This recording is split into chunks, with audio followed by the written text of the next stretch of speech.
Good morning and Happy New Year.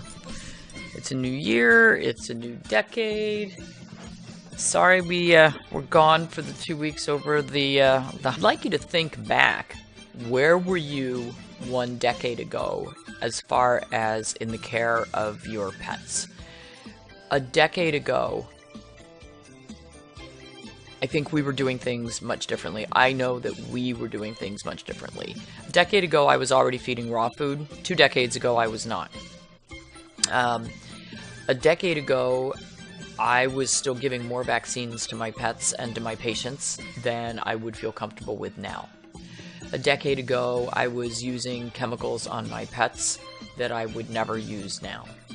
And no matter where you are in the process, no matter how long you've been following me or Dr. Becker or Dr. Falconer or Dr. Tobias, Dr. Richter, any of the holistic veterinarians, Dogs Naturally, if you're new to the more natural and holistic game, some of it might be a little overwhelming to you. And some of it might seem a little scary. What do you mean I don't need to vaccinate my dog every year? What do you mean it's okay to feed raw food? What do you mean he'll be okay if I don't use all those chemicals to prevent fleas and ticks? What we're here to tell you and what we're helping you learn is that your pets can live longer, healthier lives without the over-vaccination, without all the chemicals, and when they are fed high quality food. I mean, that's how we're getting our dogs to live to be 18 years old.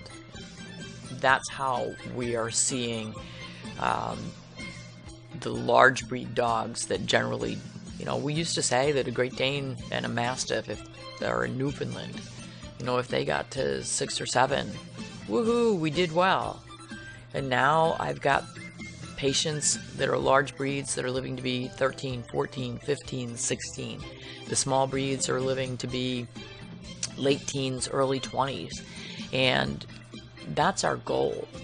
And I will also tell you that you can do everything absolutely right.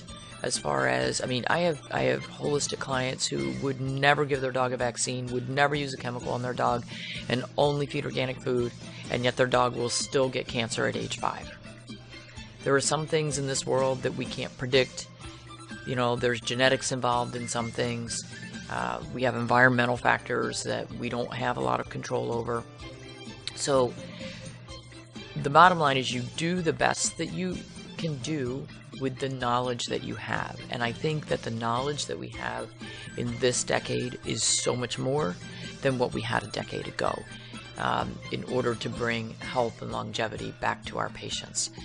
And I think we need to continue learning, and life is only over when you stop learning. So we need to continue learning, continue doing the best that we can. Never beat yourself up for anything that you may have done wrong or not natural, or chemicals you might have used.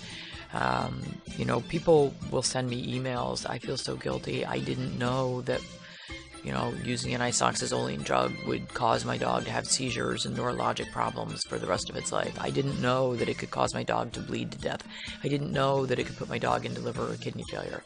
That's right, you didn't know. And so you can't beat yourself up for things that you didn't know. But you're here and you're getting educated, and that is really important.